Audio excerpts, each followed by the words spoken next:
Alright, GnarlyChicken Garage, we got a 2017. With carbon up cover. Yes sir, carbon up. 300. TE? No, is that a TX? TX, yeah. TX. No, XC. Oh, it's an XC. Yeah. Oh, it's a KTM. Yeah, someone told me it was a Husky. I did. Well, same thing. At least it's clean. Yeah. Dan's OCD will be fine. Yes, I know. I'm so impressed, man. And you got the carbon up too. Oh yeah, nice. B2 suspension. I don't know about that. Yes, sir. Love the hubs. So we're doing a top end, I hear? Yeah. A little freshen up? He's gonna do a top end. Oh, you're doing We're top end. learning today. Oh, you got the Psychers. Man, this is pretty much my bike right here. Like that, didn't you? I bought it like that, yeah. You can put stock left too. I put a Architect head on it this winter. Yep. I bled the coolant system, and then it was leaking a little bit like waste gasket, and then after it just started pissing. Pissing, he said. Yeah. You can see right over there. Oh man, it's So we're doing a preventative top end. Bike's got how many hours on it, Carter? 140 now. 140 hours. New Vertex piston ring, the whole kit, and possibly a coolant leak that we're going to diagnose. So this bike is nicely set up. It's got the carbon up, indestructible clutch cover, pretty much indestructible. Shark fin on the rear, Tusk wheel sets, front and rear. Cycle wraparounds. This is an XC with a headlight and a whole new body kit on it, which is nice. It's got the bottom fork leg protectors, bulletproof designs, front disc guard, rad guards, a must. These are sweet. These are the Fastway wider pegs with the rebuildable cleats. Lowers it down about ½ an inch, takes it back about ½ an inch. This rider's a taller guy, so he's liking the extra room in the cockpit. Nice skid plate, So I'm just gonna linkage guard. start the loosen process and everything. Looks like a Scorpion skid plate, Canadian made. Nice gear. V-Force reads, RK Tech head. TM Design Works chain slider. How hands-on do you want to be? Guard for the swing arm, which I'm not sold on, but nice bike. Head nut. Right, you got your power valve gear. So any adjustments in there, you do it from either side. But yeah, you can see where your gasket's been weeping pretty bad. So. Take off the other side. This one's actually physically got power valve linkage. And we'll see what's going on with this hose while this is so loose.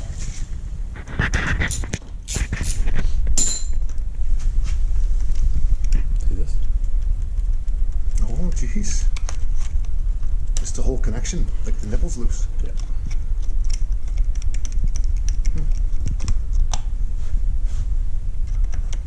Seen that before? Nope.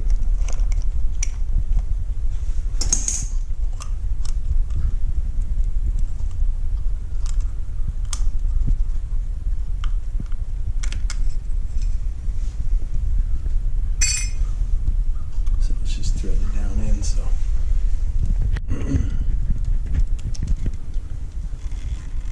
we'll disconnect it and we'll thread it back in. All right, first step is you take a rag and you jam it in the hole because there's a clip here we're going to remove. Yeah. And you drop the clip down the bottom, you take the whole side off. And that little clip is you don't want to drop that down. I haven't seen. So hooks on one side. Yep. but it goes through the ball. So there's a hole where this slides up through On that this side. casing. It doesn't go all the way out past it, it goes through it. Gotcha. So, and then if the power valve is loose, you're able to just pull the rag and pop it out, and you pull your gasket on. And then you remember to put it on before you hook up your power valve linkage. So, but that's that. That's your power valve. So,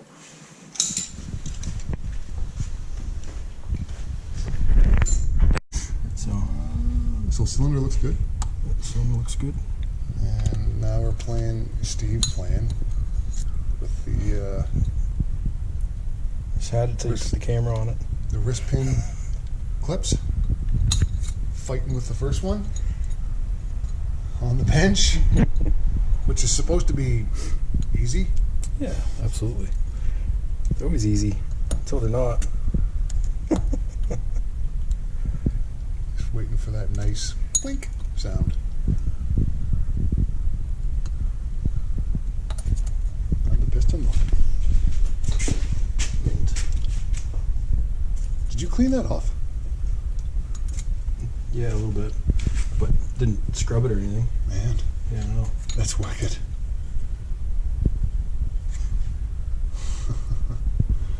Nothing wrong with that.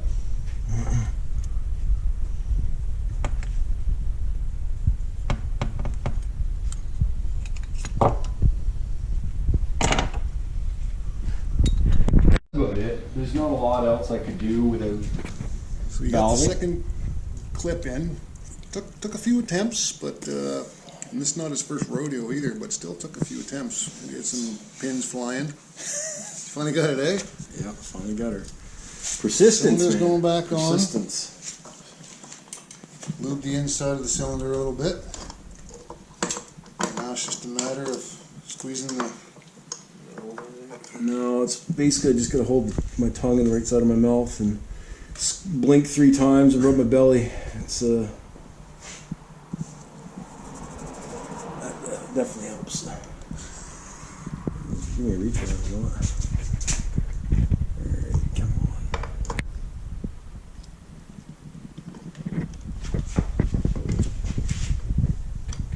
Now when Adam Raymond does his top end rebuild out on the trail, he just slides that right in. Yeah, he's a pro, man. I love his videos. He's an animal on the 500, eh? Yeah. Well, he spent a lifetime on one. Yeah. You know, that's it's pretty cool. Pretty cool to see those adventures, right? So. Yeah. That's good. Oh yeah. A couple of guys were having some starting issues with their two-strokes the other day on the old style starters. I won't say who here, but What brands? one of them rhymes with Durco. And I might have heard a Beta whining the Bendix a few times too. A couple zings. Yeah, but we've seen what happens when they don't get maintained. Mm-hmm. Until it's warmed up. I don't either. Right? That's why I got a kickstart for this. They don't come with start kickstarters, eh? And yeah, I start it with the kicker as often as I can. Even when it's warm, I'll try to use the kicker half the time. Just because I had nightmares with my Beta Did you? with the starter. The biggest nightmares though was electrical. Took us about 80 hours to trace an electrical problem.